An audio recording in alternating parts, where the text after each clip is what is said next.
Բարի գալուստ ավետարանի ճշմարտությունը հաղորդում Էնդրու Ոմքի հետ։ Այս ծառայության նպատակն է սովորեցնել Աստծո անվերապահ սիրո եւ շնորհքի մասին։ Հիսուսը ներեց մեզ մեր բոլոր մեղքերը, անցյալ, ներկա եւ նույնիսկ ապագա մեղքերը։ Առաջին անգամ, երբ գիտակցեցի, որ Հիսուսը կրեց իմ բոլոր մեղքերի բացարձակ պատիժը, դա ինձ ազատություն տվեց։ Իսկ այժմ լսենք Էնդրյուին։ Բարի գալուստ ավետարանի ճշմարտության երեքշաբթի օրվա թողարկում։ Այսօր ես շարունակում եմ ուսուցումների այն շարքը, որն անվանել եմ ապրել շնորհքի եւ հավատքի հավասարակշռության մեջ։ Սա իմ առաջին հրատարակված գիրքն է։ Այն անցել է մի քանի խմբագրումների միջով եւ սա վերահրատարակված տարբերակն է։ Այս գիրքը տպագրվել է 10 հազարավոր տպաքանակներով ու կասեմ ձեզ, սա շատ հզոր ճշմարտություն է։ Երեկվա հաղորդմանը ես նշեցի, որ Քրիստոսի մարմինը հիմնականում կարելի է բաժանել երկու ճամբարի։ Մի ճամբարը քարոզում է շնորհքի մասին, որի մեծ ջատագովներից եմ նաև ես։ Սակայն դուք պետք է զգույշ լինեք, որպեսզի չընկնեք երկու ծայրահեղություններից որևէ մեկի մեջ։ Ես շատ եմ օգտագործել գրունտային ցեխոտ ճանապարհի մասին օրինակը, այնտեղ, որտեղ ես ապրում եմ, գրունտային ճանապարհներ են։ Ճանապարհի երկու կողմում ցամաքեցման նպատակով պատնեշային առուներ են բացել ու եթե դուք թեքվեք դեպի մի առուն, ապա ստիպված կլինեք մեքենայի ղեկը պտտել ու դուրս գալ այդ ջրափոսից։ Ու եթե զգույշ չլինեք, կընկնեք մյուս առվի մեջ։ Ճանապարհի երկու կողմում էլ առուներ կան։ Եթե դուք ցանկանում եք հասնել այնտեղ, ուր ծրագրում եք գնալ, ապա պետք է պահեք մեջտեղի գիծը։ Նույնը վերաբերում է ավետարանին, դուք կարող եք ընկնել շնորհքի ծայրահեղության մեջ։ Շնորհքի չարաշահումը պասիվություն է, ապրելը մի կյանքով, երբ նշանակություն չունի, թե ես ինչ եմ անում, ուսումնասիրում եմ խոսքը թե ոչ, աղոթում եմ թե ոչ, հաճախում եմ եկեղեցի թե ոչ, ինչով եմ ապրում կամ ամեն բան կախված է Աստծուց, ամենը շնորհքի հարց է։ Միայն շնորհքին ապավինելը ծայրահեղություն է եւ սխալ, բայց կա նաեւ մյուս ծայրահեղությունը։ Միայն հավատքին ապավինելը, որի դեպքում ամբողջ ծանրությունն ընկնում է մարդու վրա։ Նրան թվում է, որ ինքը պետք է ստիպի Աստծուն ինչ-որ բան անել, որ ամբողջ պատասխանատվությունն իրենն է, իսկ դա հեռացնում է այն, ինչ Աստված արել է։ Այս երկու ծայրահեղություններն էլ սխալ են։ Ահա մեկ այլ օրինակ, եթե վերցնեք նատրիումը եւ քլորիդը ու դրանից որևէ մեկն ուտեք բավականաչափ քանակով, ապա կթունավորվեք ու կմահանաք։ Նատրիումի եւ քլորիդի բավականաչափ քանակներն առանձին կսպանեն ձեզ, սակայն եթե դրանք իրար խառնեք, կստանաք նատրիումի քլորիդ, աղ, առանց որի չեք կարող ապրել։ Այդպես էլ շնորհքն է։ Եթե դուք չհասկանաք, որ մեր դրական արձագանքը շնորհքին հավատքն է, եթե շնորհքը չխառնեք հավատքի ճիշտ չափաբաժնով, ապա այն կհանգեցնի Աստծո ծայրահեղ գերիշխանության վերաբերմունքի, ըստ որի ինչ լինելու է կլինի։ Ամեն բան Աստծուց է կախված, անկախ այն բանից, թե դուք ինչ եք անում։ Սա մարդկանց տանում է մոլորության եւ ետ պահում Աստծո լավագույնը ստանալուց։ Բայց մյուս կողմից կան մարդիկ, ովքեր վերցնում են հավատքը եւ չեն հասկանում, որ հավատքը մեր արձագանքն է Աստծո շնորհքին։ Շատերը սովորեցնում են, որ մենք պետք է ինչ-որ բան անենք, որպեսզի արձագանք ստանանք հավատքի համար։ Սա շատ կարևոր միտք է ու կարծում եմ, որ շատ մարդիկ հավանաբար դժվարությամբ են դա հասկանում։ Այնուամենայնիվ կան շատ հավատքի մարդիկ, ես դեմ չեմ հավատքի մարդկանց։ Ինքս հավատքի մարդ եմ, բայց այնպիսի հավատքի մարդ, ով արձագանքում է նրան, ինչ Աստված արդեն արել է շնորհքով։ Դուք պետք է հավասարակշռության մեջ բերեք այս երկուսը, եւ կրկին ուզում եմ ասել, որ սա այն պատճառներից մեկն է, որ հավատքի մարդիկ քննադատում են շնորհքի մարդկանց, իսկ շնորհքի մարդիկ հավատքի մարդկանց։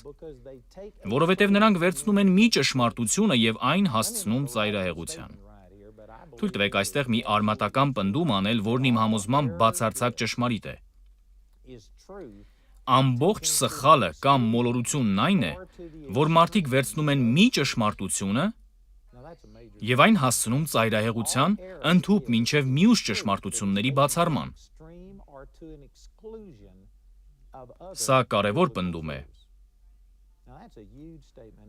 Ամբողջ սխալն այն է, որ մի ճշմարտությունը հասցնում ենք ծայրահեղության, ընդհուպ մինչև այլ աստվածաշնչյան ճշմարտությունների բացառման։ Այսպիսով սա հզոր պնդում է եւ ես հավատում եմ, որ կան մարդիկ, ովքեր կարճում են մի ճշմարտությունից, սակայն հետո այնքան են կենտրոնանում դրա վրա, որ մոռանում են մնացած բաները եւ Աստվածաշունչն ընդհանրապես։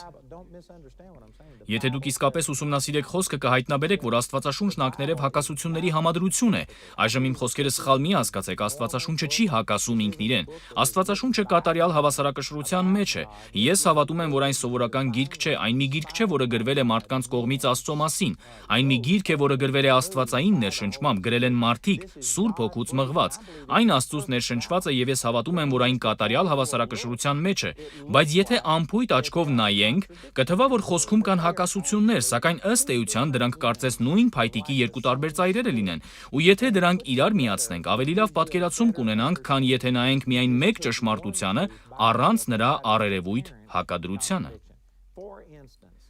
Օրինակ, դուք գիտեք, որ Մարտին Լյութերը հայտնություն ստացավ Հռոմեացիների 3-րդ գլխի 27-րդ խոսքից, որի համաձայն պարծանքը խափանվում է ոչ թե գործերի օրենքով, այլ հավատքի օրենքով։ Մարտին Լյութերն ապրում էր այն ժամանակաշրջանում, երբ կաթոլիկ եկեղեցին մենաշնորհ ուներ քրիստոնեության մեջ եւ անում էր այնպիսի բաներ, որոնք միանգամայն հակառակ էին Աստծո խոսքին։ Եկեղեցին գումար էր վաստակում ինդուլգենցիայի, մեղսաթողության վկայականների միջոցով։ Հավատացյալները քահանայից գնում էին այդ վկայականները արդեն մահացած մարդկանց համար, որպեսզի նրանց քավարանից տեղափոխեին դեպի երկինք եւ ընդհանուր առմամբ այսպիսի բաներով էին զբաղված։ Սա հեշտացում էր, թերևս չափից ավելի հեշտացում, բայց 1500-ական թվականներին կաթոլիկ եկեղեցին իր պատկերացումն ուներ սրբության, գործերի, եկեղեցու հետ ունեցած փոխհարաբերության մասին։ Մարտին Լյութերը գտնվում էր Հռոմում, Վատիկանում։ Նա սողալով բարձրանում էր աստիճանները, միաժամանակ անընդհատ համբուրելով իր տերողորմյան եւ ապաշխարություն կատարելով, սակայն նրա ներսում բախում, պայքար կար, որն արդեն երկար ժամանակ էր նրան հանգիստ չէր տալիս։ Ու ես հավատում եմ, որ դա նրա մեջ Սուրբ Հոգուց էր դրվել, որպեսզի նա հասներ այն գիտակցմանը, որ փրկությունը շնորհքով է, հավատքի միջոցով, այլ ոչ թե գործերի, ոչ թե այդ բոլոր կրոնական մարզանքների, կանոնների ու կանոնադրությունների միջոցով։ Ու մինչ նա սողալով բարձրանում էր այդ աստիճանները, Տերը նրան հայտնություն տվեց Հռոմեացիների 3-րդ գլխից, այն մասին, որ դու փրկված ես ոչ թե գործերով, այլ շնորհքով։ Այսպիսով նա վերցնում է այս ճշմարտությունը, համաձայն որի փրկությունը հավատքի միջոցով է, եւ սկսում է քարոզել այդ մասին, ինչը հանգեցնում է բողոքական ռեֆորմացիային։ Այսօր շատ բաներում մենք պարտական ենք նրա ստացած հայտնությանը։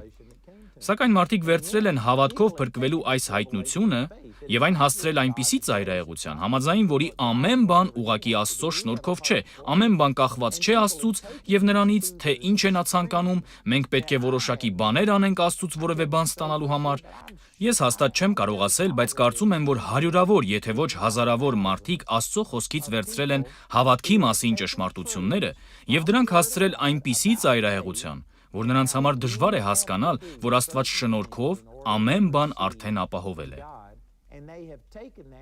Երբ մենք գործում ենք հավատքով, մենք չենք ստիպում Աստծուն շարժվել։ Մենք ընդամենը պարզում ենք մեր ձեռքը եւ ընդունում այն, ինչ արդեն տրամադրվել է շնորհքի միջոցով։ Ու եթե դուք սա չեք ընդունում ճիշտ համատեքստում, ապա տեղի է ունենում այն, որ ողջ բեռն ընկնում է ձեր ուսերին, ինչի հետևանքով շատերը հուսահատվում եւ ընկճվում են։ Ես հանդիպել եմ հարյուրավոր, թերևս հազարավոր այսպիսի մարդկանց, ովքեր արել են ամեն բան, ինչ գիտեն ու զարմանում են, թե ինչու Աստված իրենց դեռ չի բժշկել, բարգավաճում չի տվել, դեռևս չի վերականգնել իրենց ամուսնությունը եւ այլն։ Պատճառն այն է, որ նրանք կենտրոնացել են այն բանի վրա, թե ինչ պետք է իրենք անեն ու չեն հասկացել Աստծո շնորհքն ու բարությունը, որոնք բոլորովին կապ չունեն իրենց գործերի հետ։ Նրանք իրենց վրա են վերցրել փոփոխություն բերելու ամբողջ բեռը, փոխանակ հասկանալու, որ Աստված արդեն հոգ է տարել ամեն բանի համար։ Աստված ցանկանում է փոխել մեզ, նա ուզում է մեզ ազատ արձակել ավելի, քան ինքներս ենք ցանկանում ազատ լինել։ Փոխանակ դրական արձագանքելու նրան, ինչ Աստված արդեն արել է շնորհքով, մարդիկ ինչ-որ բաներ են անում, փորձելով ստիպել Աստծուն արձագանքել իրենց։ Դա մեկ այլ կարևոր պնդում է, որը շատ մարդիկ նույնիսկ չեն հասկանում, ու չգիտակցելով դա փորձում են հարկադրել Աստծուն արձագանքել իրենց։ Նրանք շարունակ մտածում են. ես ուսումնասիրում եմ խոսքը, ես աղոթում եմ, այս բաներն եմ անում, ու հիմա Աստված դու էլ պետք է սա անես։ Դա ճշմարիտ հավատք չէ, դա օրինապաշտություն է, դա օրենքի մտածելակերպ է եւ դա կկանգնեցնի Աստծո զորությունը։ Աստված չի պատրաստվում տալ ձեզ այն, ինչին դուք արժանի եք։ Եթե նա ձեզ տար այն, ինչին արժանի էիք, եթե նա ինձ տար այն, ինչին ես արժանի էի, մենք բոլորս կգնայինք դժոխք։ Մեր մեջ չկա մեկը, ով արժանի է Աստծո բարությանը, Աստծո բժշկությանը կամ որևէ բանի, մինչդեռ եթե դուք ամբողջ շեշտը դնում եք հավատքի վրա, ապա կհասնեք այնտեղ, որ կմտածեք. ես սա եմ արել, հիմա Աստծո հերթն է շարժվելու։ Միգուցե դուք չհասկանաք սա, սակայն ես ասելու եմ հույս ունենալով, որ Սուրբ Հոգին կօգնի ձեզ հասկանալու այն։ Եթե դուք բարկացած եք Աստծո վրա, եթե ձեզ թվում է, թե Աստված թողել է ձեզ, դուք մտածում եք, որ ավելիին էիք արժանի, ապա դուք չեք հասկանում շնորհքը։ Դուք օրինապաշտ եք։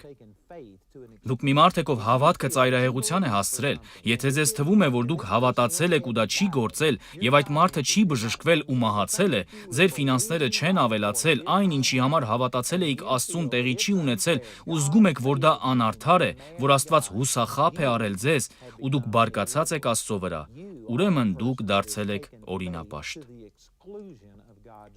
Դուք մի մարդ եք, ով հավատքը հասցրել է այնպիսի ծայրահեղության, որ բացառել է Աստծո շնորհքը, ու դուք կարծում եք, որ այս կամ այն կերպ ինչ-որ բաներ պետք է անեք, որպեսզի շարժեք Աստծուն։ Ես գիտեմ, որ հենց հիմա ձեզանից շատերի համար սարսափելի է մտածել, որ դուք օրինապաշտ եք, դուք երբևէ ձեզ չէիք անվանի օրինապաշտ, երբեք չէիք մտածի, որ ընկել եք ծայրահեղության մեջ, սակայն իրականում սա այն է, ինչ դուք զգում եք։ Ասում եմ ձեզ, եթե դուք ճիշտ հասկանաք շնորհքը, երբեք չեք բարկանա Աստծո վրա։ Ձեզ երբեք չի թվա, թե Աստված չի միջամտում ձեր իրավիճակին, դուք պարզապես չեք հասկանում որոշ բաներ։ Բայց մյուս կողմից կան մարդիկ, ովքեր վերցրել են շնորհքը ու հավատում են, որ Աստված շարժվում է ինքնիշխանորեն, որ ամեն բան կախված է Աստծուց, նշանակություն չունի, թե դուք ինչ եք անում։ Սա մարդկանց դարձնում է պասիվ, նրանք չեն փնտրում Տիրոջը, չեն աղոթում, չեն ուսումնասիրում խոսքը, չեն հաճախում եկեղեցի։ Ինչ էլ անեք, միևնույն է, ամեն բան կախված է Աստծուց։ Եվ ես համոզված եմ, որ հավանաբար Քրիստոսի մարմնում, հատկապես ավետարանական ֆունդամենտալիստների շրջանում, կամ ինչպես կուզեք անվանեք, Քրիստոսի մարմնի ֆունդամենտալիստական հատվածում, գերիշխող վարդապետությունն այն է, որ ամեն բան կախված է Աստծուց, ինչ պատահում է Աստծո հավանությամբ է լինում։ Ուստի եթե աղոթում են բժշկության համար ու այդ մարդը մահանում է, ուրեմն դա Աստծո կամքն է։ Առանց Աստծո կամքի ոչինչ չի կատարվում։ Ինչ է դա նշանակում։ Դա լիովին բացառում է հավատքը, այն, որ մենք ոչինչ չենք կարող անել։ Մեր արձագանքն Աստծուն ոչինչ չի որոշում։ Այդ երկուսն էլ սխալ են եւ ամբողջ մոլորությունն այն է, որ վերցնելով Աստծո մեկ ճշմարտությունը, այն հասցնում ենք ծայրահեղության, ընդհուպ մինչեւ Աստծո խոսքի մյուս ճշմարտությունների բացառման։ Հասկանում եք, դուք չեք կարող այդպես անել։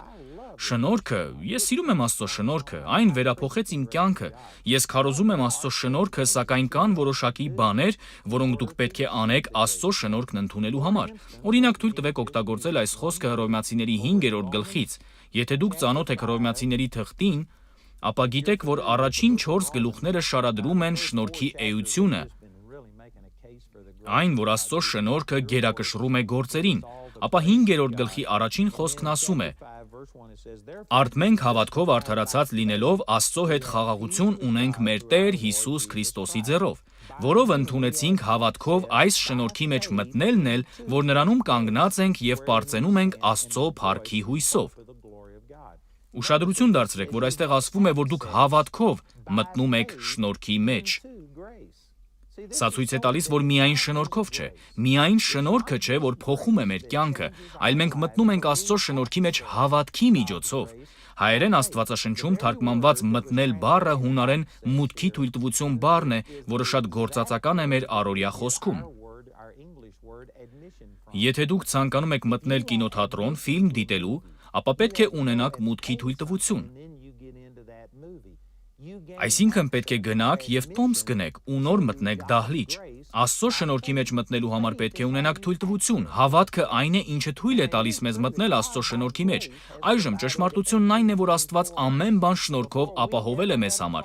Նախքան մենք որևէ խնդիր կունենանք, Աստված շնորհքով կանխատեսել է յուրաքանչյուր խնդիրը, որ դուք կամ ես ամբողջ մարդկային ցեղը կարող է երբևէ ունենալ, ու Աստված արդեն հոգ է տարել մեր բժշկության, ազատագրման, ուրախության, խաղաղության, բարգավաճման, փրկության համար։ Յուրաքանչյուր բան, որի կարիքը դուք կարող եք ունենք երբևէ ունենալ, արդեն ապահովվել է Աստծո շնորհքով, ու քանի որ դա շնորհք է, նշանակում է, որ այն չեն վաստակում, նրան չեն արժանանում։ Այնպես չէ, որ դուք պետք է արժանի լինեք դրան, այդ ամբողջովին հիմնված է շնորհքի վրա եւ հավասար է բոլորի համար։ Տիտոս 2:11 խոսքն ասում է. Աստծո շնորհքը երևաց, որ փրկարար է ամեն մարդկանց համար։ Փրկության շնորհքը հայտնվել է այս երկրագնդի յուրաքանչյուր մարդու համար։ Եթե դուք փրկվեիք միայն շնորհքով, այդ դեպքում բոլոր մարդիկ կփրկվեին, որովհետև Աստծո շնորհքը, որ բերում է փրկություն, հասել է ամեն մարդու, սակայն ակնհայտ է, որ ոչ բոլորն են փրկված։ Հիսուսը նույնիսկ ասաց, որ շատ են այն մարդիկ, ովքեր կմտնեն լայն դռնով, որը տանում է դեպի կործանում, եւ քիչ են նրանք, ովքեր կմտնեն նեղ դռնով, որը տանում է դեպի հավիտենական կյանք։ Այնպես որ փրկությունը չի հայտնվել բոլոր մարդկանց, սակայն Աստծո շնորհքը, որ փրկարար է, հասել է նրանց։ Ինչու չեն բոլորը փրկվում, եթե Աստծո շնորհքը, որ բերում է փրկություն, հասել է ամեն մարդու, ով երբևէ ապրել է այս երկրագնդի վրա։ Պատճառը, ինչպես Հռոմեացիների 5:2 խոսքն է ասում, այն է, որ մենք հավատքով ենք մտնում այս շնորհքի մեջ։ Դուք հավատքով եք արձագանքում նրան, ինչ Աստված արել է ձեզ համար։ Եվ սա ավելի մանրամասն ես կբացատրեմ, սակայն պարզապես ցանկանում եմ շեշտադրել այն միտքը, որ հարցը միայն շնորհքը չէ եւ ոչ էլ միայն հավատքը։ Դուք պետք է հավատքով արձագանքեք Աստծո շնորհքին։ Եթե Աստված շնորհքով ուղարկած չլիներ Հիսուսին, ով ֆիզիկական մարմին հագավ ու մահացավ ձեր եւ իմ մեղքերի համար, հետո հարություն առավ մեռելներից, ու եթե Հիսուսը այս փրկությունը հասանելի չդարձներ մեզ շնորհքով, այդ ժամանակ ձեր հավատքը չէր կարող ստիպել Աստծուն փրկել ձեզ։ Դուք բացարձակապես կախված եք նրանից, ինչ Աստված արել է շնորհքով, եւ ձեր հավատքը չի ստիպում Աստծուն ինչ-որ բան անել։ Եթե դուք սկսեք փնտրել Աստծուն փրկության համար եւ աղոթեք ասելով. Աստված, ես հավատում եմ, որ դու փրկելու ես ինձ, ապա ձեր հավատքը չի ստիպի, որ որևէ բան տեղի ունենա, եթե Աստված շնորհքով արդեն քավություն արած չլիներ ձեր մեղքերի համար։ Ես պատրաստվում եմ այստեղ մի արմատական պնդում անել, որը հավանաբար ամբողջ շաբաթ ստիպված կլինեմ պաշտպանել, սակայն դուք գիտեիք, որ հավատքը չի շարժում Աստծուն։ Աստված արդեն շարժվել է շնորհքով, եւ այն ամենը, ինչ հավատքն անում է, առաջ մղվելն է եւ վերցնելը այն, ինչ Աստված արդեն տրամադրել է։ Դա շատ կարևոր է։ Այն, ինչ ես հենց նոր ասացի, շատ կարևոր է։ Ես դանդաղ սովորողներից եմ։ Հուսով եմ, որ ձեզանից ոմանք ավելի արագ են սովորում, քան ես, բայց ինձնից 20 տարի պահանջվեց, մինչև որ ես կարողացա հասկանալ եւ ասել այս բանը։ Ես սովոր էի մտածել, որ հավատքն այն էր, ինչը շարժում էր Աստծուն, բայց իմ կյանքից մի մեծ խոչընդոտ հեռացվեց, երբ հասկացա, որ հավատքը չի ստիպում Աստծուն որևէ բան անել։ Աստված չի պատասխանում իմ հավատքին, այլ Աստված շնորհքով արդեն կանխատեսել եւ հոգացել է իմ բոլոր կարիքները, եւ իմ ամբողջ հավատքը արձագանք է Աստծո շնորհքին։ Այն չի ստիպում Աստծուն արձագանքել, ավելի շուտ այն իմ դրական արձագանքն է նրան, ինչ Աստված արդեն արել է շնորհքով։ Եվ երբ ես հասկացա այս ճշմարտությունը, այն իմ կյանքում բերեց այնպիսի ազատություն, որը ես երբևէ չէի ունեցել։ Երբ ես մտածում էի, որ պետք է սուրբ կյանքով ապրեմ ու այլ բաներ անեմ, որպեսզի Աստված շարժվի, ես խոցելի էի սատանայի համար։ Որովհետև սատանան չի կարող մեղադրել Աստծուն։ Ով իսկապես հավատում է, որ Աստված կա ու հասկանում է Աստծո մասին հիմնական բաները, գիտի, որ Աստված ամենակարող է, որ նա կարող է ամեն բան անել, բայց մտածում է, որ Աստված ամեն բան չի արել, որ շատ բան իրենից է կախված, որ ինքը պետք է աղոթի, սերտի խոսքը, վճարի իր տասանորդները, հաճախի եկեղեցի ապրի սուրբ կյանքով, սիրի իր կողակցին, անի սա, հավատալով, որ այդ ամենն անհրաժեշտ է, ու երբ հասնում է որոշակի ստանդարտի, երբ բավականաչափ սուրբ կյանքով է ապրում, այդ ժամանակ սպասում է, որ Աստված կարձագանքի իրեն, ես երաշխավորում եմ, որ դա կդնի նրան այնպիսի ճնշման տակ, այնպիսի մեղավորության զգացում կառաջացնի նրա մեջ, որ նա չի կարողանա ապրել ազատ կյանքով։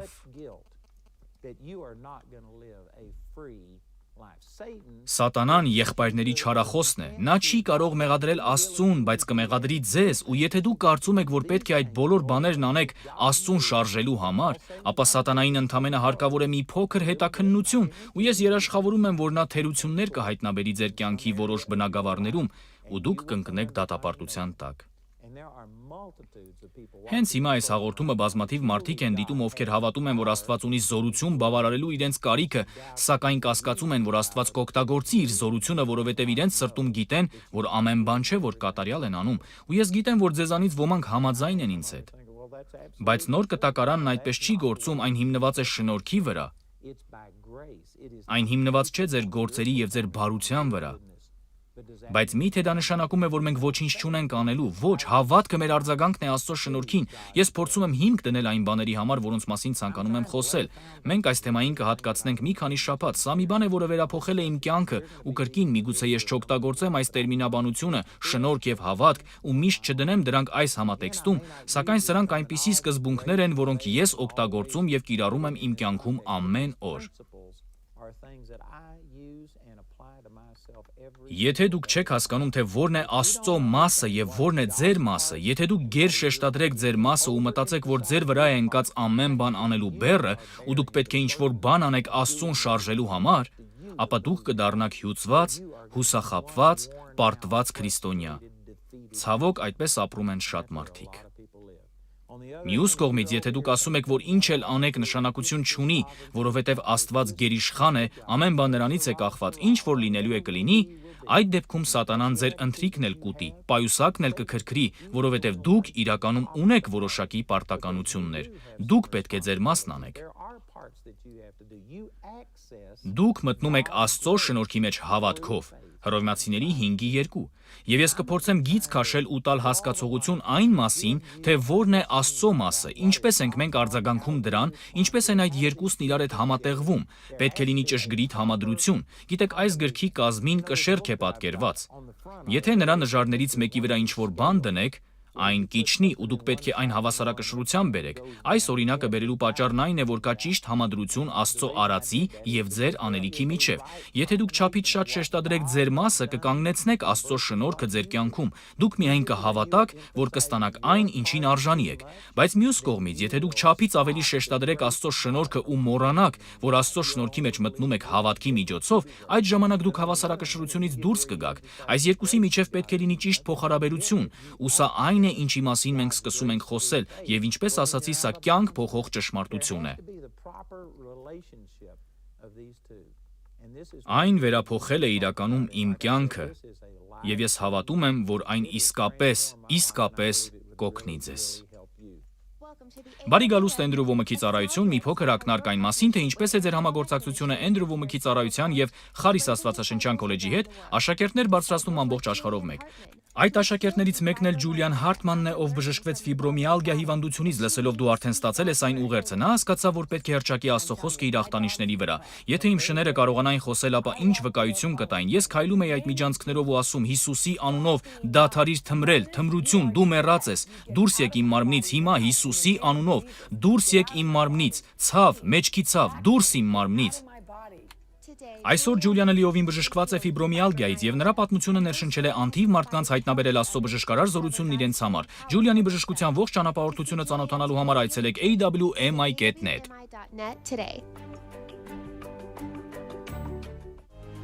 Ողջույն, ես Էնդրու Ոմքն եմ եւ ցանկանում եմ խրախուսել ձեզ հետեւել մեր ավետարանի ճշմարտությունը հեռուստատեսությանը հետեւյալ հասցեով gospeltruth.tv։ Այն ինտերնետային հեռուստատեսային ցանց է, որի միջոցով դուք կարող եք լսել ոչ միայն իմ ուսմունքները, այլև Խարիս Աստվածաշնչյան քոլեջի ուսուցիչներին, հանրաճանաչ մարդկանց, ինչպիսիք են Քենեթ Քոփլանդը, Կրեֆլո Դոլլարը, Ջեսի Դյուպլենտեսը, Քեյթ Մուրը։ Այս մարդիկ բոլորն էլ իմ ընկերներն են։ Մենք ունենք տարբերություններ եւ տարակարծություններ, սակայն բոլորս էլ քարոզում ենք նույն բանը, եւ սա ապահով վայր է ձեզ համար։ Դուք օրհնված կլինեք ուստի դիտեք այն հետեւյալ հասցեով օրը 24 ժամ եւ շաբաթը 7 օր gospeltruth.tv։